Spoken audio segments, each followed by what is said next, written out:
Becoming a thought leader is not about becoming famous. It's about becoming foundational. It's not about having followers. It's about being followed for the right reasons, not for noise, not for trends, but for truth. Because in a world full of opinions, a thought leader is not just another voice. They are the voice of clarity. They don't speak to be seen. They speak to awaken, to build, to shape, to disrupt what's shallow, to deepen what's real. And the first principle? Earn the right to speak. Not by shouting louder, not by copying louder voices, not by mimicking what's popular, but by living what you teach, by becoming the message before you ever publish it. Because if your words don't echo your habits, the world will smell it. If your ideas don't flow from your integrity, your voice will feel hollow. And you may impress people for a while, but you'll never influence them. Because influence is not built in one post, it's built in patterns. In the silent, private, unglamorous choices no one claps for. That's where your credibility grows. That's where thought leadership begins. And it starts with one decision. You stop reacting to culture and you start shaping it. You stop being a consumer of noise and you become a creator of meaning. You don't chase relevance. You stand in resonance. You speak what matters, even when it's not popular, even when it's misunderstood. Because you're not leading to win a moment. You're leading to build momentum for people, for principles, for purpose. You want to be a thought leader? You must think in seasons, not seconds. In decades, not days. You must be willing to be early and endure the silence before the echo comes. That means clarity is everything. A thought leader is not someone who has something to say.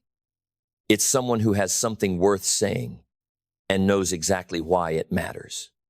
Vague voices fade, but a clear message cuts through time, through noise, through resistance, because truth doesn't expire and truth doesn't beg to be liked. So become obsessed with clarity. Speak less, say more. Cut the fluff, cut the filler, cut the borrowed brilliance. Say what only you can say, in the way only you can say it. Thought leadership is not about knowing more. It's about owning your voice. It's about choosing your lens. Because when you stop trying to be the answer to everything, you finally become the authority in something. And in that something, you plant your flag. You go deep. You take people with you. Because the world doesn't need another echo, it needs a frequency. And your frequency only comes when you stop being agreeable and start being authentic. You want to become a thought leader? Then say something that actually cost you something. Say something that's rooted in your scars, not your strategy.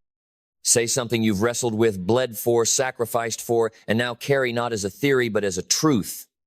That's what people follow. That's what people feel. Not clever, not clean, but real. Because real thought leadership isn't safe. It's not sanitized for social media. It's not dipped in neutrality just to keep everyone comfortable. It's dangerous, not because it attacks, but because it awakens. And the moment you speak something true enough to wake someone up, you become a threat to the status quo. And you have to be okay with that. Because if your goal is to be liked, you'll never say anything that matters. But if your goal is to be useful, if your goal is to liberate people from confusion, from limitation, from mediocrity, then you'll speak what needs to be said, not what's expected. And when you do, when you finally speak from truth, not tactics, you'll notice something shift. You'll no longer be trying to grow your audience. You'll be growing a tribe of trust. People who don't follow you because you're polished, they follow you because you mirror their calling. Because your courage gives them permission to stop hiding.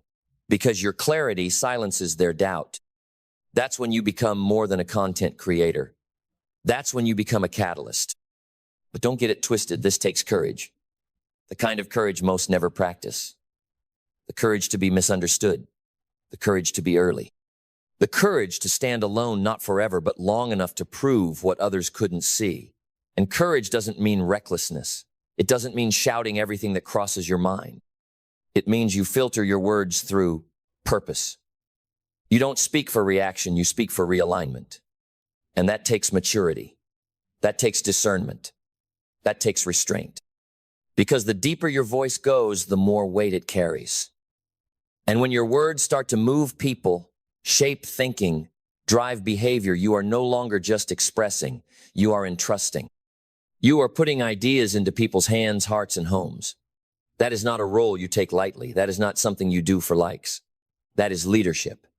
And leadership requires character. You want to be a thought leader? Then build a life that can carry the weight of influence. Build a rhythm that protects your voice. Build a mind that can think deeply. Build a heart that won't be hijacked by comparison, criticism, or clout. Because the more visible you become, the more disciplined you must be. Because popularity fades, but principle endures. And in the end, it's not the loudest voice that shapes the world. It's the most anchored. The one that does not flinch when trends shift. The one that does not bend under pressure. The one that rises consistently with conviction. Because true thought leaders don't chase the moment, they build movements. They don't need a viral post. They create generational ripple effects because their ideas are built on truth, not tactics. And how do you build that kind of voice? You become a student of your own message. You study what you teach. You practice what you preach. You master your craft before you multiply your platform. Because reach without roots is collapse waiting to happen. And too many people want to be heard without first becoming deep. They want to teach before they've become. They want to lead before they've lived. But your message only has power when it's earned through repetition, reflection, and refinement. A thought leader does not speak to be clever, they speak to be clear. They strip away everything that sounds good until what's left is what's true. And then they say it not once, but over and over, until the idea becomes part of the world's new vocabulary. Because the goal is not to impress people with your voice. It's to upgrade the conversation. And if you want to lead that conversation, you must know how to sit in silence, to think, to observe, to refine. That's what most won't do. They post, they publish, they press go on everything. But you sit with it. You wait. You test your idea against resistance, against time, against contradiction. And then, when the words emerge, they are solid, they are sharp, they are seasoned. And when people hear them, they change. That is the difference between noise and voice. Noise is reactive. Voice is intentional. Noise grabs attention. Voice gives direction. Noise fades. Voice forms. But don't walk this alone. Every great thought leader was once mentored, was once sharpened by someone else's insight. Don't let your ego isolate you. Seek wisdom. Sit at the feet of those who've already walked the path. Read their books, listen to their stories, study their failures, learn their rhythm. And then, don't copy them, carry what's useful, discard what's not, and craft what is uniquely yours. Because this journey isn't about being the next insert name here. It's about becoming the first and only you. That's what the world needs. A voice that cannot be replicated. Because it was forged, not fabricated, developed, not downloaded. Then here it comes, the final surge. The fire that doesn't just inspire, but awakens. The moment where your voice becomes more than expression. It becomes legacy. Because a true thought leader doesn't measure their impact by likes, views, or applause. They measure it by echoes. By the shifts they create in people who never even knew their name. By the new questions they plant in the hearts of the next generation. By the ripple that starts as a whisper and becomes a wave long after they're gone. You don't lead thought just to be relevant. You lead thought to rebuild reality. You take what's broken in culture and systems and mindset and you offer a better frame, a clearer path, a deeper question. And if you do it well, you won't just inform people, you will form them. You won't just be followed, you will be felt. In boardrooms, in classrooms, in quiet moments where someone faces a hard decision and hears your words guiding them toward truth. But none of that happens by accident. You must choose to become this. You must commit to the slow burn, to the deep work, to becoming the kind of person who doesn't just say important things, but lives a life that backs them every day, especially when it's hard, especially when it's quiet, especially when no one's watching. Because influence without character is dangerous. But influence built on truth, on service, on substance, that kind of influence doesn't just touch lives, it multiplies them. And when your voice becomes a mirror that reflects people's potential back to them, when your presence becomes a reminder of who they're called to be, you're no longer just a thought leader. You're a pathfinder, a builder of new worlds, a carrier of light. So speak with purpose, write with clarity, think with depth, share with courage, live with discipline, and build a voice that outlives you. That becomes a blueprint for those who come after. That becomes a light in times you'll never see. That becomes a legacy of thought, because you were bold enough to not just join the conversation, but to elevate it. That is what it means to lead with thought. That is what it means to lead with soul. That is what it means to be unforgettable. You don't get the life you want by chance. You get it by design. You don't stumble into greatness. You build it thought by thought, plan by plan, decision by decision, because hope is not a strategy. Wishing is not execution, and waiting is not progress. The truth is, most people want a better life, but they're thinking like someone stuck in survival. They're not building plans, they're building excuses. They're not making moves, they're reacting to moments. But you're here because you're done with that. You're here because something in you refuses to keep drifting. You're here because you've realized a good life doesn't come from reacting. It comes from thinking strategically, not rigidly, not coldly, but intentionally. Strategic thinking isn't just for CEOs and generals. It's for anyone who refuses to waste their one shot at this life. If your days feel random, if your outcomes feel inconsistent, if your purpose feels out of reach, it's not because you're incapable.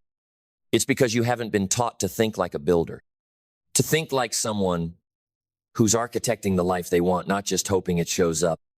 That ends today, because you're going to learn how to think ahead, how to design with clarity, how to move with foresight, how to stop reacting to life and start directing it. And the first lesson? Think in outcomes, not emotions. Lesson 1, think in outcomes, not emotions. Emotions are important. They tell you what hurts, what matters, what needs to heal. But they should never be the driver of your decisions, because emotions shift like weather, and you cannot build a legacy on a storm. Most people live their lives in emotional reaction. They quit when they're tired. They snap when they're triggered. They stop when they're scared. And then they wonder why they don't feel powerful. But strategy says, feel your feelings, but follow your outcomes. What's the result you want? What's the life you're building toward? And what must you do even when it's uncomfortable to get there? Strategic thinking removes the drama. It clears the fog. It asks, what action leads me closer to my vision? Not, what do I feel like doing right now? Because here's the truth.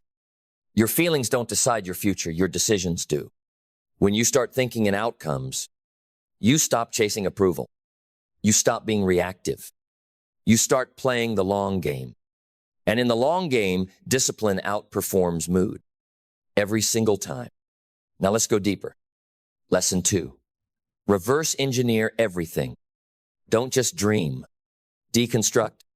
What's the exact outcome you want? Income, impact, freedom, influence? Name it. Write it. Get specific.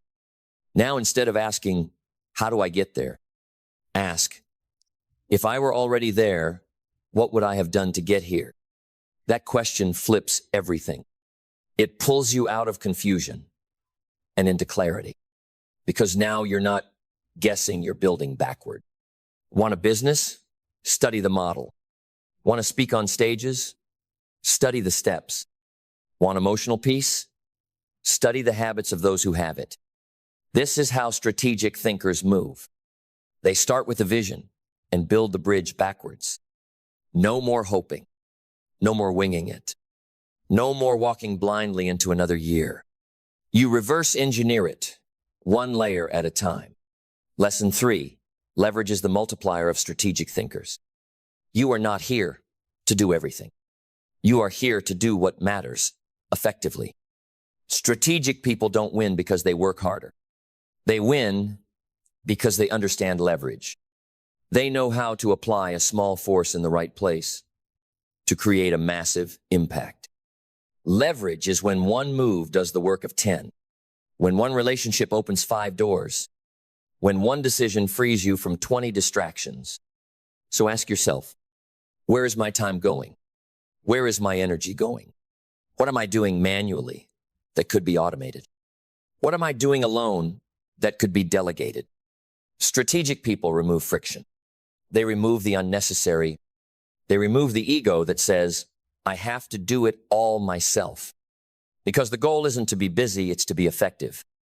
And leverage is the shortcut. That's not a shortcut. It's smart work, not more work. Want to scale your results? Find your leverage points. Build systems. Invest in people. Create content that works while you sleep. Say no to 90% of distractions so you can dominate the 10% that truly matters. Now here's another one. Lesson 4. Every day must point to the vision. This is not about perfection, it's about alignment. Every day you live is either pushing you closer to your dream or further into delay disguised as comfort. The food you eat, the way you speak, the calls you take, the content you consume, the people you allow close. It's all building something. The only question is what? So the strategic thinker doesn't ask, was today busy? They ask, was today in alignment? Because motion without direction is waste. But motion with vision, that's momentum. That's when life bends. That's when you stop surviving days and start designing decades. Lesson 5. Use mental models, not just motivation. Motivation can spark action. But strategic thinkers don't rely on sparks. They rely on systems of thought. They think in frameworks. They ask better questions. They don't just react to what's happening. They understand how to think about it. A mental model is a lens, a way of seeing, a shortcut to clarity when others are drowning in complexity. They ask, what's the root cause here, not just the symptom? If this were simple, what would it look like? What's the 80-20 here, the 20% of effort that gives 80% of results? When you build a toolbox of models, first principles, opportunity cost, second-order thinking, inversion, you outthink the chaos. You rise above the noise. Because strategy isn't just execution. It's discernment. It's knowing where not to focus.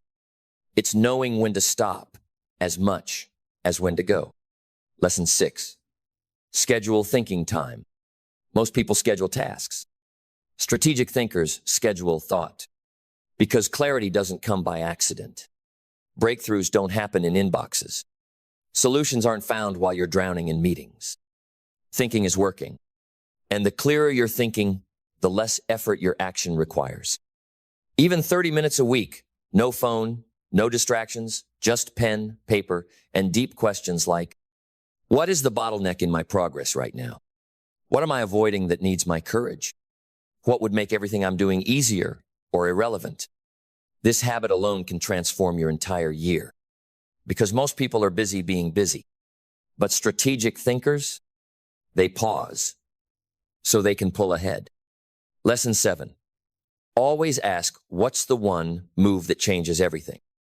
This is the power question. The one that removes overwhelm. The one that silences noise. The one that unlocks exponential progress. In every season, in every project, in every problem, there's almost always one move that changes the whole game. Strategic thinkers hunt for that move. They don't try to do everything. They look for the keystone action, the domino that knocks down 10 others. The one thing that, if solved, unlocks everything else. It could be a conversation you're avoiding, a habit you haven't locked in, a hire you need to make, a fear you need to face, One thing. Find it. Name it. Do it. Because when you think like a strategist, your results stop being accidental.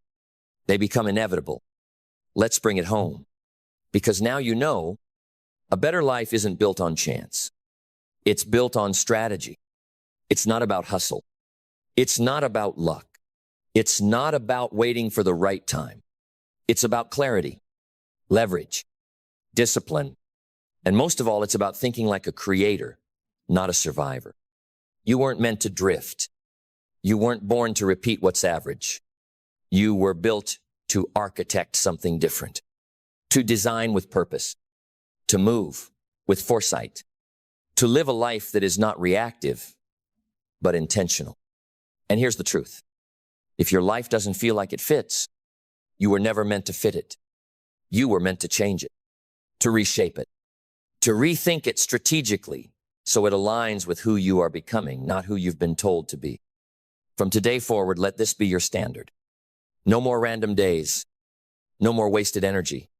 No more letting circumstances decide what happens next. From now on, you decide. You build the life you want on purpose. You don't beg for outcomes, you engineer them. You don't just wish for impact, you leverage every hour to create it. You don't just react to life, you lead it. This is what strategic thinking gives you. A mind that moves faster than fear. A focus that outlasts fatigue. A future that doesn't need to be found because it's being built one move at a time. So don't ask if it's possible. Don't ask if it's too late. Ask, what am I willing to think like, act like, and build like to create the life I know I was meant for? Because you don't need another goal. You need a strategy. And now, you've got one. So go build. Deliberately. Boldly. Strategically. Because this is your time. And the life you want is waiting to be designed. Most people think education ends when school does. That once you've walked across a stage in a black robe, collected a paper with your name on it, and taken a photo with a forced smile, you've made it. But that belief is the first illusion that keeps millions stuck. Because education, real education, doesn't begin with a diploma.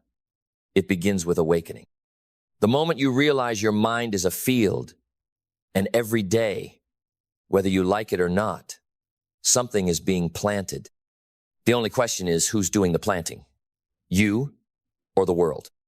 Because if you're not the gardener of your own mind, weeds will grow. Default beliefs, lazy narratives, recycled thinking from people who quit on their own dreams and want you to do the same. That's the tragedy of most lives. They are lived on autopilot, running outdated programs, filled with borrowed opinions, and never once questioned. But education, true education, it's rebellion, it's clarity, it's choosing to break the loop and build something intentional in its place. Education is not information, it's not trivia, it's not data. Education is transformation.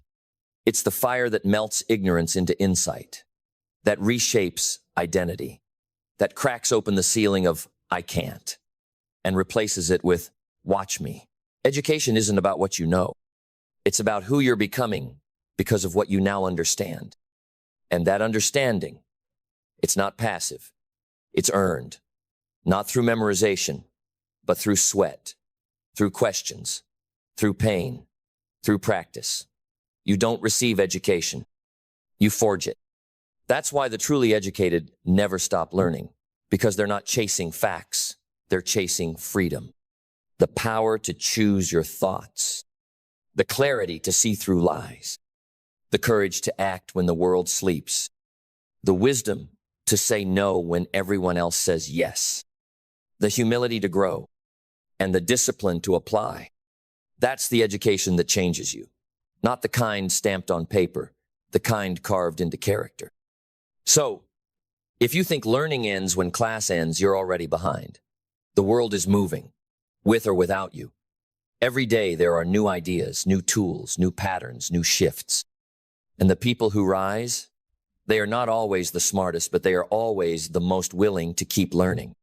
Because the truth is, in today's world, ignorance is a choice. We are surrounded by more knowledge, more access, more opportunity than any generation before us. Yet people scroll past their own future like it's entertainment. They binge noise and neglect nourishment. They chase gossip and miss greatness. They say learning is boring, but live a life they don't love. And that's why education will surprise you, because it doesn't always look like school. Sometimes it looks like silence. Sometimes it looks like service. Sometimes it looks like struggle. But if you stay open, everything teaches you. The pain, the failure, the conflict, the chaos, the waiting, the losing, the long road no one claps for. All of it is education. So why do so few commit to it? Because real education doesn't flatter you. It confronts you. It calls out your laziness. It exposes your lies. It makes you look in the mirror and ask, am I still thinking like the person I was 5 years ago? Because if the answer is yes, then you're not educated. You're rehearsed. And there's a difference. Education doesn't just fill your mind, it stretches it. It demands you sit with discomfort long enough to discover your limits and then crush them. Most people don't grow because they don't like how growth feels. It's slow. It's humbling. It strips away your ego layer by layer. It says, you don't know enough.